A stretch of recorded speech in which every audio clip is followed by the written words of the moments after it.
I mean, can I sit here and say that she had something to do with that? I don't know. But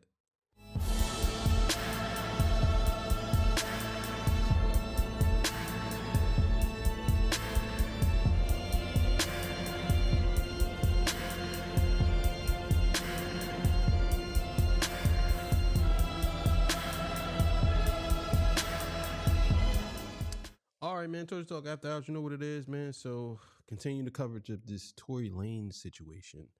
It just got worse for Meg Thee Stallion. I know a lot of people ain't gonna want to hear that, but it is what it is. Make sure you like, share, subscribe. This comes from Flacco. You already know what it is. So let's get it. The last 24 hours in Tory Lanez's life has been nothing short of a movie.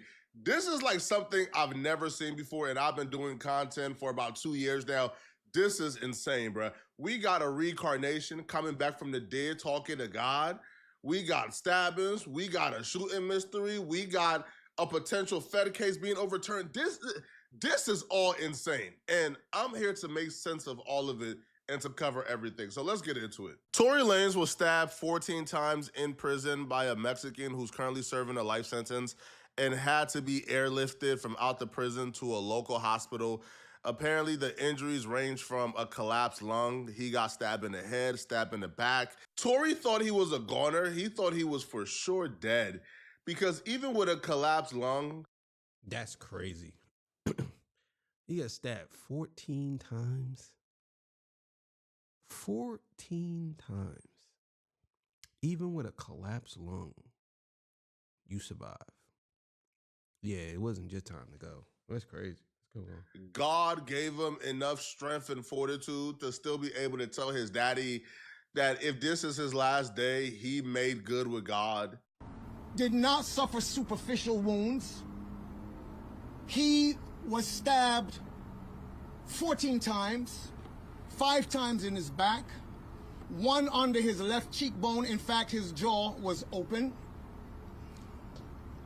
He was stabbed twice in the back of his head, and the rest in his torso, arms, and in his chest. It may seem sensational, but thankfully, like Dr. King, it was close to his heart but did not penetrate. Wait, what? What did he mean by that? Like Dr. King was close to his heart but didn't penetrate. Let me look this up real quick. Yeah, I don't know why he said that. That doesn't make sense. It may seem sensational, but thankfully, like Dr. King, it was close to his heart but did not penetrate. After Why would he say that? That doesn't make sense. I don't know. Well, let's keep going. that, he was being rushed to a facility nearby in a vehicle in which he said, and I quote, "Dad, I thought it was my last. And having made my peace with God, I said, okay, God, is this how it's supposed to end for me?" But God said no. God told him, "Do not give up," in the car, upon which he turned to the attending officers and he said, "You must get me to wherever is the closest place that I can get to. I'm bleeding out here. My boat," he didn't even know.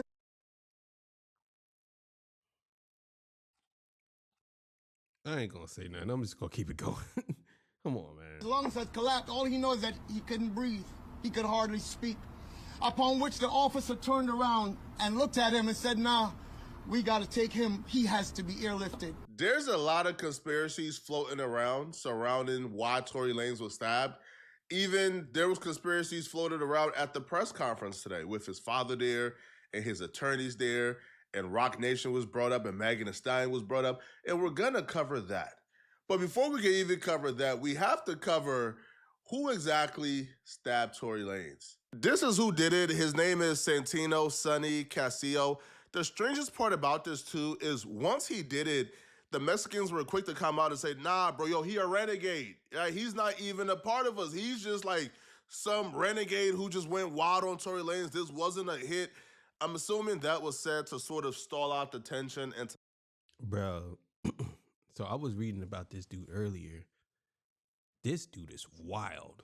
He did something really crazy. Really crazy. I don't even like even say what he did. But let's just say he deleted a minor. And it was his girlfriend. I'm just gonna say it like that. But yeah, man. And if y'all get a chance, look him up and read what he did. Unbelievable, man. It's unreal. not cause a riot. There's only one thing worse than being stabbed 14 times and having your lung collapse, and that's being stabbed 14 times by a pedo. Sonny was sentenced to life in prison for shooting and killing his 30-year-old girlfriend after an argument. So the paperwork says that two relatives heard 22-year-old Santino Sonny Casio arguing with his blank girlfriend, we can't say the age, on YouTube, minutes before she was shot in the face with a shotgun. They testified at Casillo's trial on Wednesday. Bro, she was shot with a shotgun, bro. Bro, that's crazy, bro. Casillo is facing murder charges for the death of his girlfriend, along with a special allegation that the crime was committed with a firearm. He is also accused of two separate attempted murders with the special allegation of using a knife and causing great bodily injury. So while in prison, he done stabbed other inmates as well, all right? So Ruby Perez, Casillo's cousin, now this is the disgusting part. There was a lot of people complicit letting this man live with that little girl. So live with the defendant and his little girlfriend, Evelyn Brenda Sandajas, in Perez's apartment in the 1100 block of East Avenue. Perez was getting ready to go out with her friend, Eileen Gonzalez, who was also related to Casillo, about 10 p.m. June 8th of 2002, when they heard Casillo and Sandajas fighting, and Perez saw Sandajas crying, she testified. Gonzalez and Perez went outside so that Perez could smoke. Minutes later, they heard a shotgun blast, Perez says. Within seconds of the shot, Perez and Gonzalez testified they saw Casillo running from the house. I met Casillo at the door, Gonzalez says. He just looked really pale and shocked or scared and said, I've got to get out of here. He looked like a zombie, Perez confirmed. I've never been to prison, but whenever I hear stories of prison, it's usually tough dudes telling us how they regulate and they got morals, and how guys like Sonny who do crimes like he did are not allowed to be on the floor with them, how they pack it up and roll it up and they go to PC. So my question is, why was this guy openly being able to live around people like Tory Lanez? Why was this guy able to have enough freedom to be, to potentially hurt Tory Lanez? I thought guys like this are essentially like subjugated to like the corner of the jail, and they.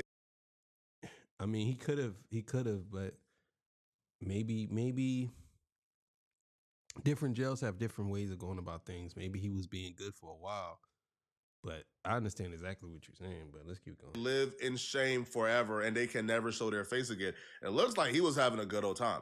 Now, to me, the most interesting part about this, bruh, is how I've seen certain Latino creators was running to YouTube to say that this dude who stabbed Tory Lanez, he was not Mexican, and people like myself and Whack 100, we were lying, and it was another black man who did it to Tory Lanez. It wasn't no Mexicans. It wasn't. I'm not gonna make this video super long and stretch the truth out, because the truth is the truth. And I don't know too much of detailed information, but I know it sure was not no Hispanics. So why would you put this out? You said you know for sure it's not a Mexican, but then you get on here and say you don't know detail for detail what happened, but you know for sure it wasn't a Mexican. How can you say you don't know all the details, but you know for sure it wasn't a Mexican? How do you know that? Like, what details do you know? Like, you had to have, like, there's really nothing else to know. It's either he was stabbed by somebody else or stabbed by a Mexican. That's it. What other detail? This is how you know he's lying. Like, this is crazy. Whatever Whack 100 is saying, he's spinning the narrative, maybe trying to cause friction between the brothers and the essays, whether it's the Northerners or Southerners, it doesn't matter. I feel like, how is that man always the first one to know information? Am I right or am I wrong? How is he magically somehow the first one that knows everything? That's one thing I could say. I agree. However, Whack 100 is very connected. And a lot of y'all don't want to admit that. A lot of y'all hate Whack 100. Y'all be hating on him. Don't say. He's very connected. He's very connected. And people tell him stuff. I don't understand why people don't see that Whack 100 is very connected. He say things and it comes to fruition. Not to say he's says things that always happens, but for the most part, I would say 90% of the time when Whack 100 say something, it happens. It is what it is. Can't be mad at that. So with that being said, they told me it wasn't no racial shit. It was one of Tory Lanez's own people, one of his own races. You know what I'm saying? It wasn't a riot. It wasn't nothing that happened inside of a dorm, which can only mean he's on the 1 and 2 yard. But I just want to clear that up with you guys and like this video. You see how comfortable people are with lying on social media now? This man ain't getting no call from nobody, bro. This man turned on his camera, hit record, and said, hey, bro, I'm going to try to go viral any way possible, bro. And that comes with going against the grain, right? Lying and saying that it wasn't no Hispanics or Mexicans who did it, and we're liars, and the people who did it was actually black, and it was Tory Lanez's own people who did it to him. It was a backdoor. This is what I'm talking about, bro.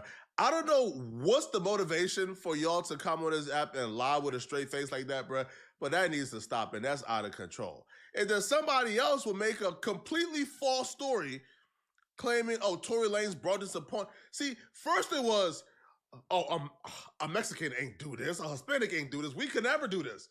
And now it's Tory Lanez brought it upon himself because Tory Lanez was talking about this man's wife. Man. Once again, please allow me to give you guys yet another update, right? Because I did my background check. You can check out the full video on Renegade Media on YouTube. But this is the suspect that stabbed Tory Lanez, right? In Tehachapi State Prison. And I already explained why he stabbed Tory Lanez for disrespecting his wife at visit, saying a couple, derogatory words on the tier about his wife. And the man took initiative to defend his wife and stab another inmate. That's why I said it's not really going to be a racial war. And if it does happen, so be it. That's in prison. But I always said it was personal. But let me tell you guys why he's in prison. Tory Lanez, who's like a multi-platinum, super successful, super famous artist, who probably got like women beaten down in jail to come and visit him. You think that man is looking at any woman who is coming to that jail looking for a man who was convicted of the things that Cassia was convicted of? Cut it out, bruh. That don't even, now respect to this YouTuber, because I don't know him, right? Because so I can't even call his credibility into question. Shout out to him. I'm just saying, I'm not buying it. Tory Lanez is a multi-platinum. Yeah, I'm not buying that either. I'm not rolling with that. Ain't no way in the world you're gonna. So this guy, you said this guy's married again? Is that what he said? The guy's married. His wife came up there and Tory was making derogatory statements about her on the tier. Like what? Like, oh man, come on. Artists, bro, who probably got BBL vixens beating down that prison door to visit him almost every week. You think that man is looking at a woman who's there to visit Cassie? Man, cut it out, bro. That don't even sound like Tory Lanez's character. So, but there's various conspiracy theories floating around, right? So today, Tory Lanez's family and his attorneys, they did a press conference. And during this press conference, they also floated out the idea that Megan Thee Stallion and Roc Nation may be involved in this. Recently, we've been made aware that a member of the media, Mr. Gianno Caldwell, was working on an op-ed for the New York Post regarding Mr. Peterson's innocence. During his work on that op-ed, he became aware of some information in Unite the People's possession regarding a statement that was given to Unite the People by someone with information relevant to that case. The New York Post recently reached out to the prior district attorney, George Gascon, Megan Pete and her representatives, and Kelsey Harris and her representatives. The only party that responded last week was Megan Pete's representatives with a request for more information. A few days later, Mr. Peterson's brutally attacked in his jail cell. If Megan was managed... That's crazy. Bro, listen. I mean, can I sit here and say that she had something to do with that? I don't know. But I don't know. Anybody else, I will look at Tory Lanez and his team and laugh him out the building. I would bro, get out, bro, you're crazy. Like, what like Megan Thee Stallion, like, put a hit out on Tory Lanez? But she's managed by Roc Nation. And the only man I feel like the industry fear more than Diddy is Jay-Z.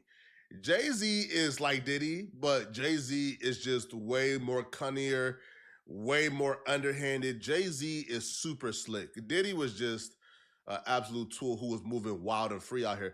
Jay-Z is a mastermind.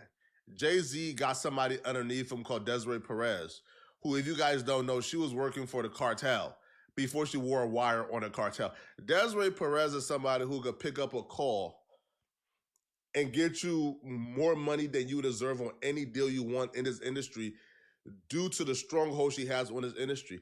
And it's still a mystery. It's still a mystery why Desiree Perez has a stronghold on the industry. Desiree Perez isn't somebody with a lot of experience. She isn't somebody who had this super and uber illustrious career in the industry.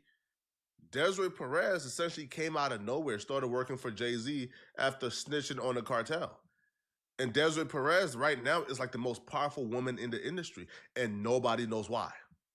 Nobody has a clue. Nobody knows, bruh. Why is the industry bowing down to Desiree Perez? Is it because of her connection to Jay-Z? It can, because a lot of people is connected to Jay-Z. There's a lot of agents and employees at Roc Nation. Desiree Perez just happens to have the juice. And one can say it's probably the ties to the cartel. She probably knows how to make the skeletons disappear. So because Megan Thee Stallion is managed by Desiree Perez, and Desiree Perez have shown she has a vendetta against Tory Lanez, it feels like there could be something to it, man. I'm not ready to say yes, but Desiree Perez, man, and that subject is just... Desiree Perez is the only woman to ever openly rat, and every rapper embrace her. This isn't a... That's a fact. That's a fact, bro. That's 100% facts. Woman who told as a bystander... No, she told after she was engaged in helping the cartel traffic hella drugs. This is a woman you don't want to play with, bro. Even me speaking about her, I feel uncomfortable. Tory Lanez is going up against some giants here, bro. I'll be real with y'all, bro. But them throwing that out there like that, I think is kind of irresponsible, because if you don't know for a fact, I guess you're just throwing the facts out there. Hey, bro, this happened, and this happened, and this happened, and this happened, and you're not really assigning any links to what happened. But just putting it out there this way sort of assign blames to Megan Thee Stallion for Tory Lanez stabbing. Now, the evidence and the proof that they're talking about that the dude from Rolling Stone is apparently writing a story on is Kelsey, Tory, and Megan were the three people in the vehicle along with Tory Lanez's bodyguard. Those are the four people who know exactly what took place and who shot who that night. Kelsey testified. Well, Kelsey told the police off the stand when she first did her interview that Tory Lanez shot Meg. Meg said that Tory Lanez shot her. Tory Lanez is saying, I don't know who shot her, it wasn't me. However, there's been a lot of speculations that Kelsey is who fired the gun, because Tory Lanez's DNA wasn't found, gun residue wasn't found on Tory Lanez, etc., etc. Kelsey was never tested for gun residue. That's crazy. I seen that whole case. And it's crazy how they would side with this girl and then turn around and don't test her for nothing. And Tory, he trying to be such a G that he took it on the chin and didn't say anything. I don't know who shot her. You do know who shot her because you was right there. So you do the time, even though you knew, bro. You niggas is bugging all the way out, bro. Y'all bugging.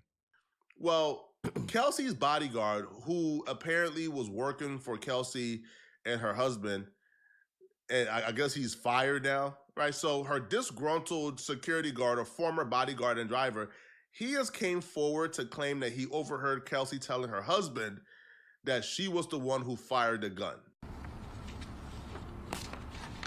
Not long ago, Unite the People was approached by a gentleman named Bradley James. Mr. James informed us he was working as the bodyguard and driver for Miss Kelsey Harris during Mr. Peterson's trial. As such, he was in close proximity and he had privy to conversations she was having with her husband and others. Mr. James informed us he was not under a non-disclosure agreement or a confidentiality agreement and was free to speak with Unite the People, and that he was doing it because his conscience would not let him not speak and leave a man in prison for something he did not do. Mr. James informed Unite the People that he was witness to the conversation Miss Harris had, where she stated she had the gun, she fired it 3 times, Mr. Peterson grabbed her arm and knocked it down, and the gun fired 2 more times. In essence, Mr. Peterson never shot anybody, never even touched that gun, never fired the gun. When it was announced last night, they had a press conference with bombshell information that was set Tory free. We thought they found a video of Kelsey doing this, but essentially what they said is hearsay, right? Like, I personally don't feel like this is enough to get Tory Lanez free. I don't feel like this is enough to get him a pardon. I don't think, an entire trial going on and then a disgruntled employee of Kelsey coming out and claiming that Kelsey was telling her husband that she was the one who shot Megan. That's not going to change anything, bro. I disagree. I disagree with that. I definitely think that this will change something because they will use this as leverage. And if this does go to if they take this to a higher court, I definitely think this is going to change something. I definitely think that they're going to pursue this because this is heavy. This is not something that, like, you could say hearsay or whatever, but this is somebody that's going on record saying that she did this crime. It doesn't matter if it's hearsay. This is a witness to her basically stating that she did something. She could lie about it, of course, but they're gonna have to look into this. So I think that they're going to do something about this. That's just my opinion. Like, at all, bro. First off, the disgruntled employee ain't really that credible from the court's perspective. Now, again, hey, who knows? To me, Kelsey ain't 100% innocent in this. I don't know exactly what Kelsey's role is, but I think Kelsey did some dirt that night, which is why Kelsey had to get the full immunity before she testified. She got full immunity before she testified. Full immunity is for people who committed a crime and they don't want to incriminate themselves. So, but still, I don't feel like a disgruntled employee coming out and claiming that she said this is enough to overturn a conviction. It just won't happen. This is not a bombshell, to be honest. I think this, at the very least, is shocking, it's surprising, but no court is going to take this in as evidence, bro. It's not going to happen at all. This, to me, just sort of helped the public perception, but it's not really going to help the court case at all. This statement aligns with the statement of the only non-party witness to the case, Mr. Sean Kelly, who at trial testified he saw 2 women fighting, 2 men break up the fight, 1 man grabbed the other one's arm, gunshots came from the passenger side. That again, this is the reason why I say this is going to go somewhere, because this story does corroborate with the story of the guy who said he seen this thing happen.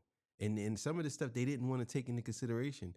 And also, too, it ain't just this story. It's also, too, that they found they had the what's the name came back. The DNA came back of two separate DNAs came back with 3, and one was inconclusive, and the other 2 didn't have him on there at all. So yeah, I definitely think that this plays into that, and I definitely think that they're going to go somewhere with this. I definitely think that this is going to happen. Passenger side is where Miss Harris was sitting. This further iterates that Mr. Peterson did not shoot Miss Pete, did not shoot at Miss Pete, or did not assault Miss Pete. It's just another irregularity in a list of irregularities in this case. For example, there were 3 potential suspects in the car that night, and yet the only DNA sample was taken of Mr. Peterson. They're saying a lot of good stuff, and a lot of stuff can possibly change somebody in the public's mind.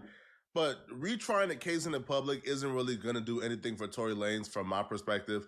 Now, Tory Lanez being stabbed may be something. Maybe they could use this to parlay this into, I don't know. But listen to what you're saying. You're basically saying that now that they have all of this new because this is whether it's hearsay or not, this is something that they're going to use basically. So basically you're saying that they're not going to do anything about it. Then what's the point of them speaking on it, having a press conference about it? Obviously they're going to have to. Like, I think that they know the law a little bit better. I think that they have some type of leverage. I don't know. Serving, like home detention, maybe getting deported early so he don't have to serve the full sentence. Because, bro, being deported back to Canada, a first world country, to me, that's a whole lot better than doing 10 years in prison. But y'all let me know in the comment section, what do you guys think of? Yeah, so I definitely think that this is something big. I definitely think that if they can get past certain things, something's gonna happen. But I seen another interview where the guy was saying that if they don't do it, they're gonna leverage something. I'm not sure exactly what it was, but yeah. But I'm gonna keep an eye on this one. Thank y'all for joining me. I appreciate y'all. Talk After Hours. You know what it is. I'll see y'all on the next one. Peace. Bye.